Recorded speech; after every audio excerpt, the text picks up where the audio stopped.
អ្នកគ្រូលាងជាមួយសាប៊ូឡើងស្អាតហើយនេះហ៎ម៉ាក់អ្នកគ្រូជួយលាងតោះឥឡូវកូនសរសេរ5បូកឲ្យ3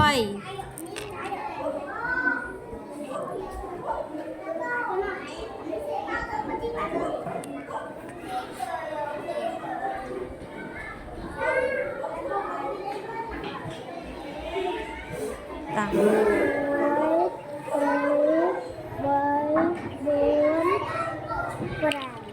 ទាញវាទៅទុកមកកណ្ដប់សិនណា5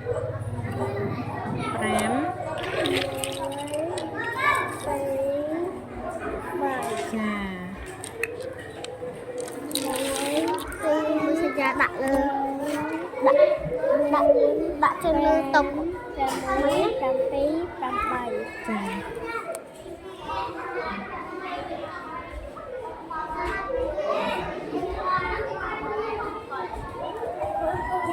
5បូក3ស្មើនឹង8ចាល្អកូនជឿតបកូនសរសេរអើយ2បូក3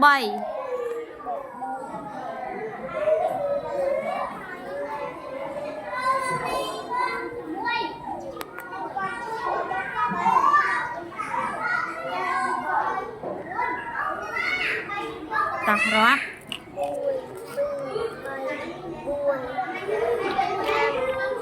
អត់ទេរាប់សិនមើលលេខខាងមុខនេះលេខប៉ុន្មាន2ចាអញ្ចឹងកូនរាប់ឲ្យគ្រប់2សិនមកដាក់ចូលគ្នាសិនមករាប់សាំបីណា1 2បានຕົកប៉ុណ្ណឹងសិនយកទៅក្រោមសិនដាក់ខាងនេះមកដប់តើឥឡូវកូនមើលទៀតបូកឲ្យប៉ុន្មាន2បូកឲ្យប៉ុន្មានតោះរាប់ឲ្យគ្រប់3មក1 2 3បានយកដាក់ទៅចិត្តគ្នាដាក់ចូលគ្នាទាំងអស់មើល1 2 3 4 5ចាអញ្ចឹង2បូក3ស្មើប៉ុន្មាន5ដាក់មកសរសេរចូលមកចាល្អកូនជួយតបយល់នៅមិញអ្នកគ្រូហៅប្រធានឲ្យ5បូកឲ្យ5តោះឥឡូវចង់បញ្ជាក់ចង់ចេះរាប់ទាំងអស់គ្នាមើលមកមិត្តភ័ក្ដិយើងរាប់តោះឥឡូវកូនដកឲ្យគ្រប់ចំនួន5 4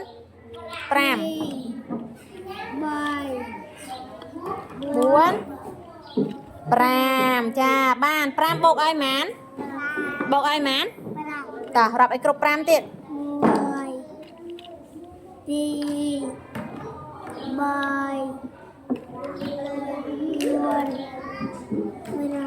ចាំស្ដាប់មិត្តភ័ក្ដិយើងបូកតើត្រូវដែរឬទេតោះឥឡូវកូនរាប់បញ្ចូលគ្នាទាំងអស់រាប់ឡើងវិញរាប់ឲ្យលើមកអរេកអើយគម្របណាដែលរាប់ហើយដកចេញមកនេះមករាប់មក1 2 3 4 5 6 7 8